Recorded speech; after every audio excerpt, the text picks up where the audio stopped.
দুঃখের কথা কাউকে বলবেন না, দুঃখের কথা শুধু একজনকে বলবেন। মসজিদে গিয়ে যায় নামাজে সিজদায় পড়ে কেঁদে কেঁদে বলবেন, পৃথিবীতে দুঃখের সাথী এখন আর কেউ নাই। ইভেন অনেক বাবা মাও আছে যেই ছেলে লস খেয়েছে তার প্রতি মোহাব্বত কমে গেছে, যেই ছেলে লাভে আছে তার প্রতি ভালোবাসা বেড়ে আছে, যেই ছেলের ইনকাম বেশি তার কদর বেশি, যেই ছেলের ইনকাম কম তার কদর কম। এটা পৃথিবী, এটা পৃথিবী ভাই, এটা জান্নাত না, এটা একটা ভয়ঙ্কর জায়গা যেখানে আসলে কেউ কারো না।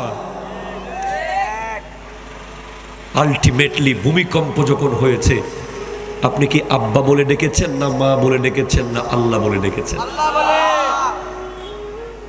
আগুন যখন লেগেছে আপনি লা ইলাহা ইল্লা আনতা সুবহানাকা ইন্নী কুনতু মিনাজ জালিমিন পড়েছেন, জীবনে পড়তেন না, সেদিন পড়েছেন।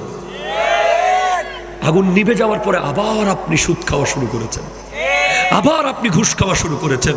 ভূমিকম্প যাওয়ার পরে আবার আপনি জুলুম করা শুরু করেছেন, আবার অত্যাচার করা শুরু করেছেন। তাহলে আপনি কি আল্লাহর সাথে মশকরা করছেন? এই জন্য আপনি ওলি হতে পারছেন না। যারা A+ পাওয়ার জন্য আল্লাহকে ডাকে না তারাই ওলি হয়ে যায়।